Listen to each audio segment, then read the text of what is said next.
인물중심 기업 분석 CEO 톡톡. 안녕하십니까, 박보현입니다. 오늘은 그룹의 체질 개선을 위해서 신사업을 추진하고 있는 조현준 효성그룹 회장 이야기를 해보도록 하겠습니다.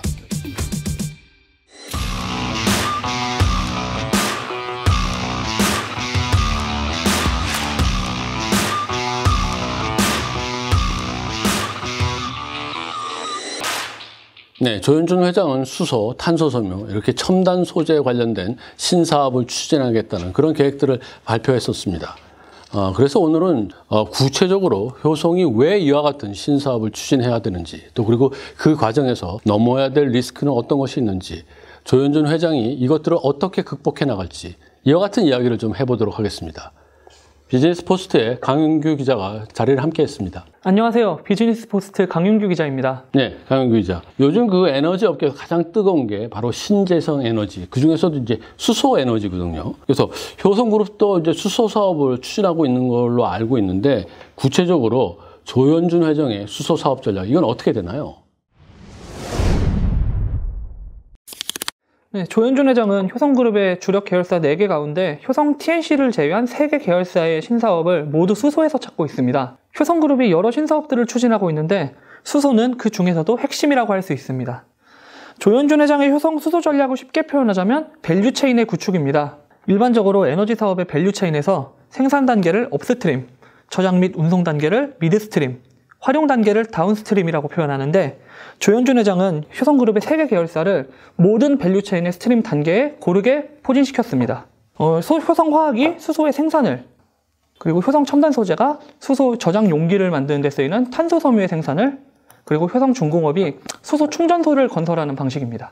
네, 조현준 회장의 이 수소 사업에 대한 그 전략 의도 어느 정도 엿보이는 것 같습니다. 근데 여기에 그 정부가 수소 정책을 모든 밸류체인을 강화하는 그런 정책으로 나아간다고 하면은 효성그룹이 얻는 그 수혜는 굉장히 대단할 것 같은 생각이 드는데요.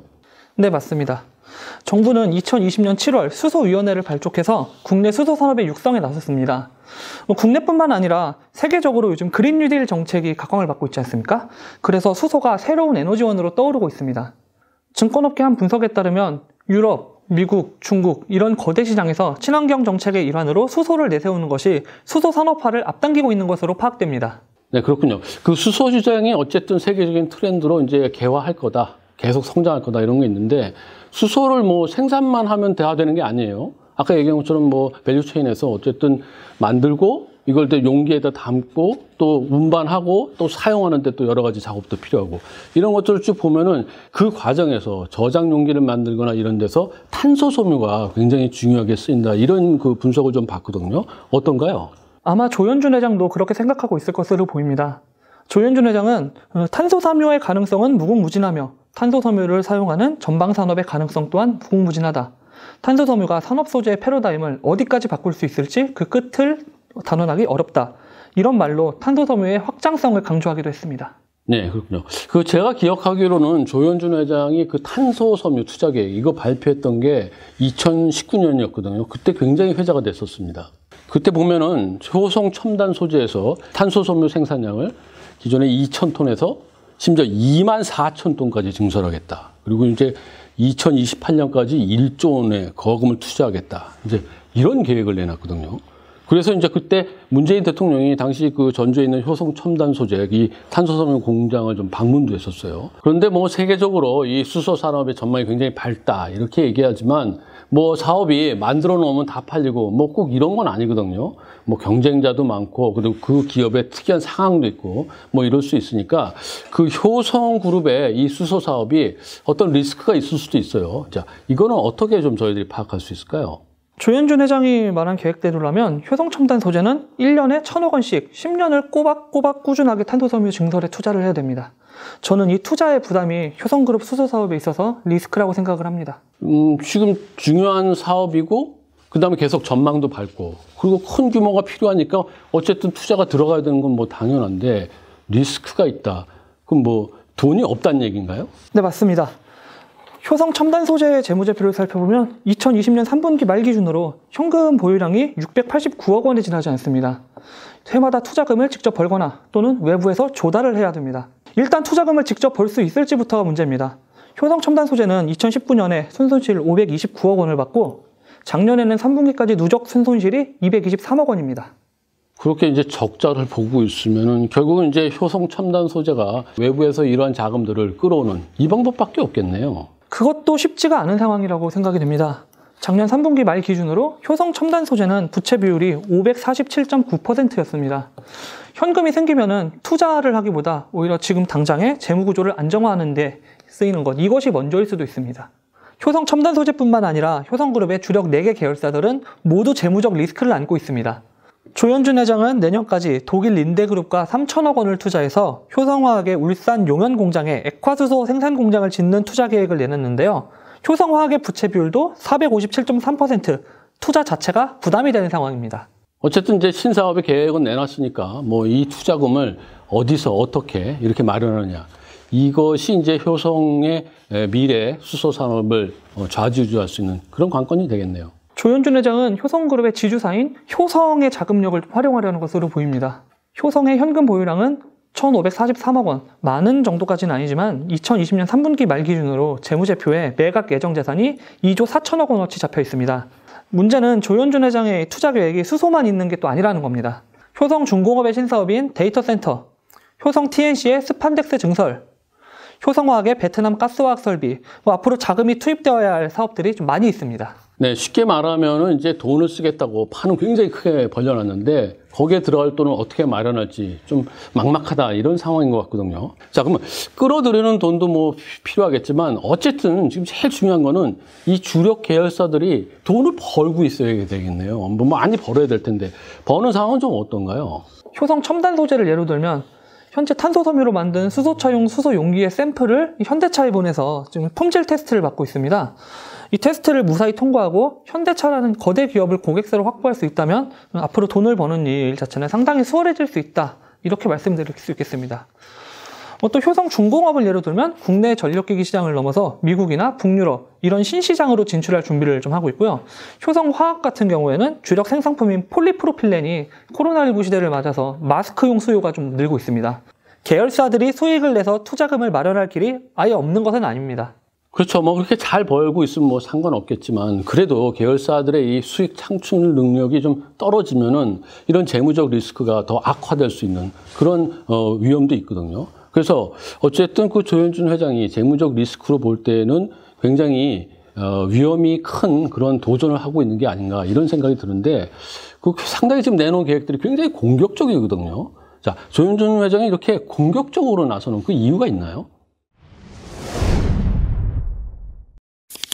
저는 조현준 회장이 효성그룹의 체질 개선에 좀 상당한 절박함을 느끼고 있다고 생각을 합니다. 조현준 회장이 올해 효성그룹 10년사를 보면 기술들이 서로 융합해 시너지를 내면서 무서운 속도로 변화를 만들어내고 산업의 패러다임도 근본부터 바뀌고 있다. 이 변화에 적응하지 못하는 기업은 생존할 수 없는 상황으로 가고 있다. 이렇게 말을 하면서 위기감과 절실함을 좀 표현을 했습니다. 뭐 기업인들이 해마다 이제 신년사를 내놓으면 거기에는 시장 상황은 어렵다. 여기서 이제 더 변화해야 된다. 혁신해야 된다. 그리고 뭐 체질 개선 뭐 이런 얘기 다들 하거든요. 그런데 유독 조현준 회장이 얘기하는 이 체질 개선 이거는 좀 더 각별한 의미가 있다. 이런 느낌이 들어요. 그렇지 않나요?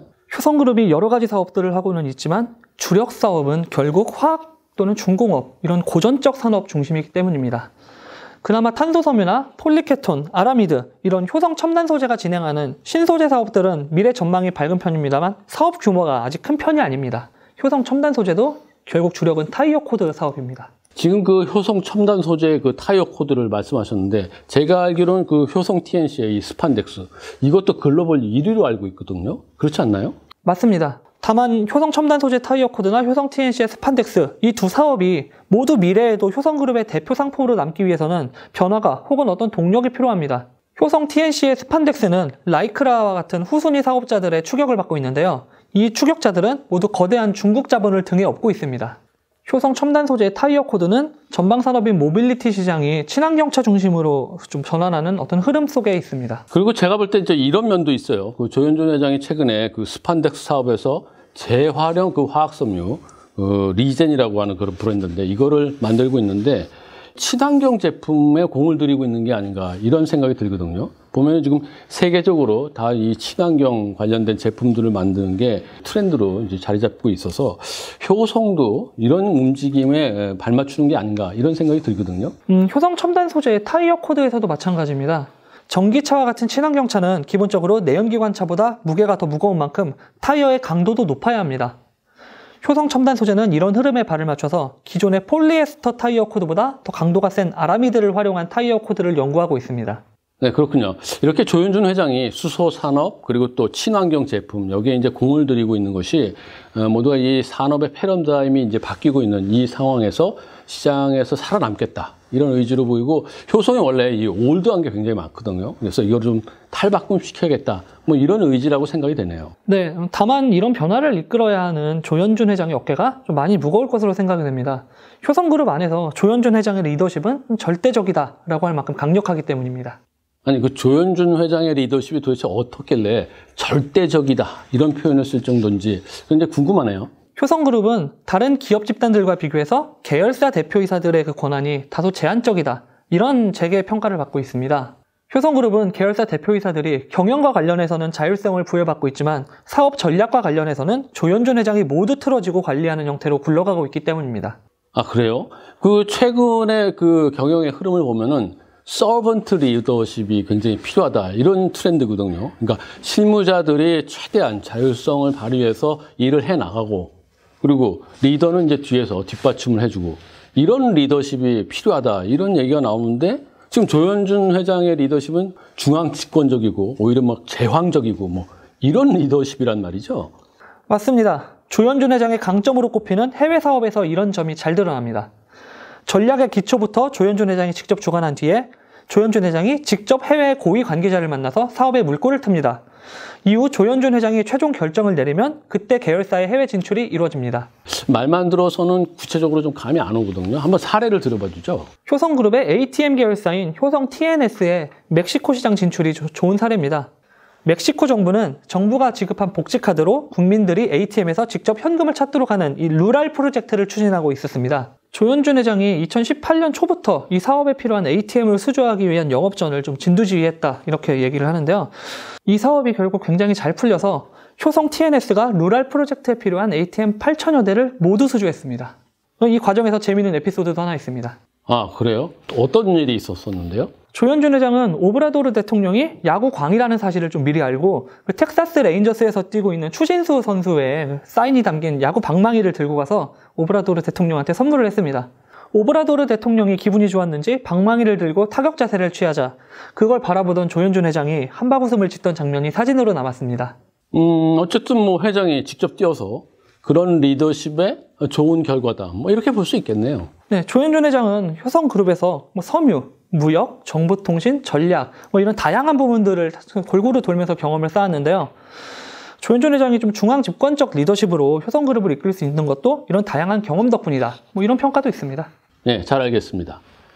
조현준 회장에게 2019년은 굉장히 뜻깊은 해였습니다. 지주사 효성 그리고 아까 얘기했던 그룹의 핵심 계열사 4개사의 그 영업이익이 모두 합해서 이제 1조 원을 넘은 그런 해였습니다. 물론 이제 작년에는 코로나 때문에 영업이익이 좀 가라앉긴 했지만 올해 이 합산 영업이익이 또다시 1조를 넘어서 한 1조 1,000억 원 이상 올릴 거라고 지금 보고 있고 증권업계에서도 그렇게 예상을 하고 있습니다. 조현준 회장의 그런 중앙집권적 리더십이 실질적으로 그런 영향을 발휘해서 좋은 성과가 날지 저희들이 좀 지켜봐야 될 것 같습니다. 오늘 CEO 톡톡 이야기는 이 정도로 마무리하고요. 다음 시간에는 효성그룹을 이끌고 있는 조현준 회장의 그 특유의 리더십에 위협적인 요소는 없는지 그 요소들을 또 조현준 회장은 어떻게 극복해 나갈지 뭐 이런 부분을 집중적으로 살펴보도록 하겠습니다. 오늘 CEO 톡톡 이야기 여기까지입니다. 여러분 끝까지 시청해 주셔서 대단히 감사합니다.